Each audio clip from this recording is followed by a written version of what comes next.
sta tafiyan da nan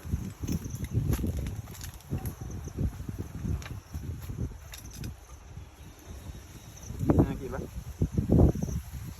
cái chuyện như này đúng không đi sao sao sẽ đi học của cái nhé cái những cái làm ra chứ à này